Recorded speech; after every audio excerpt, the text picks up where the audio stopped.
درس شفا شریف کے اندر 24ویں فصل تقریباً آج ہم اس پہ بات کریں گے۔ حضرت ابو الفضل قاضی ایاز رحمۃ اللہ تعالی علیہ کتاب الشفا شریف سے شروع میں نبی کریم صلی اللہ علیہ وسلم نے جب اعلان نبوت کیا اور صحابہ نے کلمہ پڑھا، حضور کے دامن سے وابستہ ہو گئے، تو صحابہ نبی کریم صلی اللہ علیہ وسلم کی ہمیشہ حفاظت کرتے، ساتھ ساتھ حضور علیہ السلام کے ساتھ رہتے۔ وہ سفر ہوتا، حضر ہوتا، لشکر ہوتا، لیکن نبی علیہ الصلوۃ والسلام جہاں آرام کرتے تو صحابہ آپس میں تقسیم کر کے ڈیوٹیاں لگا لیتے کہ فلاں ساتھی نبی علیہ السلام جب حضور آرام کریں گے فلاں ساتھی وہاں جاگ کر پہرے داری کرے گا۔ حضور علیہ الصلوۃ والسلام کی حفاظت پہ معمور رہتے۔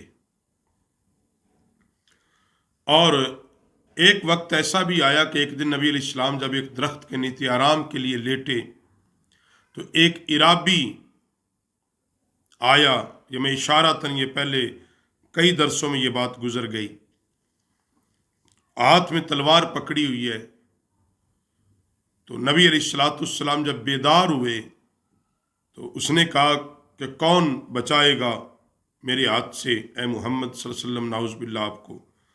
تو نبی علیہ السلام نے فرمایا میرا اللہ۔ تو اس کے ہاتھ سے تلوار گر گئی، لیکن صحابہ اکثر حفاظت کرتے تھے۔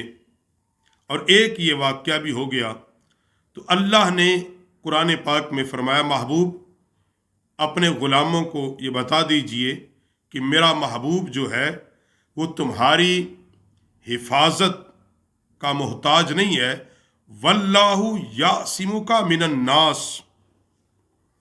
محبوب تمہاری نگہبانی تو تمہارا رب کر رہا ہے، سبحان اللہ۔ تمہاری حفاظت تو تمہارا رب کر رہا ہے، تمہاری حفاظت کی ذمہ داری تو تمہارے رب پر ہے۔ وَاصْبِرْ لِحُکْمِ رَبِّکَ فَإِنَّکَ بِأَعْیُنِنَا، سورۃ الطور کے اندر اپنے رب کے حکم کے لیے صبر کیجئے کیونکہ آپ ہماری آنکھوں کے سامنے ہیں۔ اللہ اپنے حبیب کو کہہ رہا ہے پیارے حبیب آپ پریشان نہ ہوا کریں، دنیا کا کوئی فرد، دنیا کا کوئی آدمی آپ کو نقصان نہیں پہنچا سکتا، آپ پر غلبہ نہیں حاصل کر سکتا، کیونکہ ہم نے آپ کی حفاظت کی ذمہ داری لی ہے۔ اور پھر قرآن پاک میں 9ویں پارے کے اندر بھی اذ یمکر بک الذین کفروا، اے محبوب یاد کرو جب کافر تمہارے ساتھ مکر کرتے تھے، اس واقعے کو ذکر کیا گیا۔ اور جب جب نبی علیہ الصلوۃ والسلام کے متعلق کافروں نے کوئی پلان بنایا، نبی علیہ السلام کو تکلیف پہنچانے کی بات کی، تو اللہ نے ان سے پہلے ہی نبی علیہ السلام کو اطلاع فرما دی۔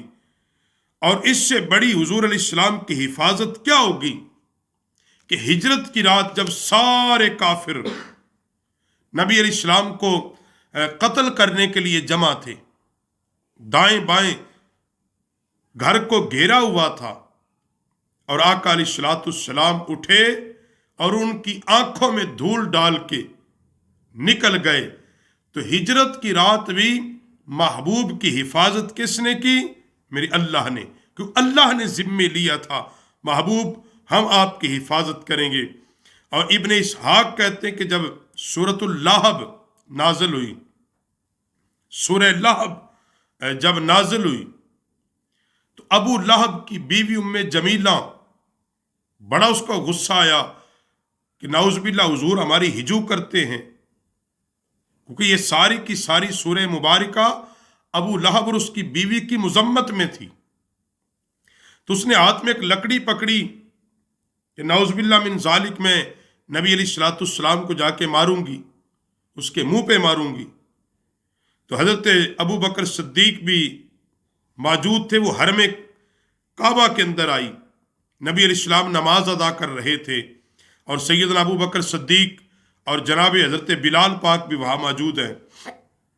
جب وہ مسجد میں تشریف وہ لائی، اور وہ کبھی ادھر بھاگتی ہے کبھی ادھر بھاگتی ہے، لوگوں سے پوچھتی ہے کہ محمد کہاں ہے، لوگوں سے پوچھ رہی تھی محمد کہاں ہے، حالانکہ حضور نماز پڑھ رہے تھے۔ وہ آئیں بائیں شائیں کرتی، وہ وہاں سے چلی گئی۔ جب نماز مکمل ہوئی، حضرت سیدنا ابو بکر صدیق نے عرض کی، یا رسول اللہ صلی اللہ علیہ وسلم، وہ جمیلہ آئی تھی، وہ آپ کو دیکھ نہیں سکی، کیا وجہ تھی؟ میرے نبی نے فرمایا میں اس کو دیکھ رہا تھا، جو ہی وہ برے ارادے کے ساتھ آئی، اس کے اور میرے درمیان اللہ نے ایک فرشتے کو حائل کر دیا، اللہ نے ایک فرشتے کو حائل کر دیا، وہ مجھے نہیں دیکھ سکی، میں اس کو دیکھ رہا تھا۔ تو اللہ اپنے حبیب کی حفاظت خود کر رہا ہے، سبحان اللہ، ہر مقام اور ہر جگہ پہ اللہ نے خود کی۔ اور یہاں لکھا قاضی ایاز رحمۃ اللہ تعالی علیہ نے کہ اس سے بڑی حفاظت کیا ہوگی کہ ہجرت کی رات غار کے دروازے پر مکڑی سے جاڑا انا دیا، کبوتری سے انڈے دلوا دیے، حالانکہ دشمن بالکل غار کے باہر کھڑے تھے، مگر پھر بھی رسول اللہ کو دیکھ نہیں سکے۔ فرمایا اس کی حکمت اور راز یہی تھا کہ اللہ خود اپنے حبیب کی حفاظت کر رہا تھا، سبحان اللہ، اللہ خود اپنے حبیب کی حفاظت کر رہا تھا۔ اور اس آدمی کی روایت نقل کرتے ہیں کہ جو نبی علیہ السلام کے پیچھے 2 بار چلا تعقب کے لیے، 2 بار چلا تعقب کے لیے، مگر وہ گھٹنوں تک دھنس گیا، گھوڑے سمیت وہ دھنس جاتا تھا، گھوڑے سمیت وہ دھنستا رہتا تھا، اس لیے کہ وہ نبی علیہ السلام کو تکلیف پہنچانا چاہتا تھا۔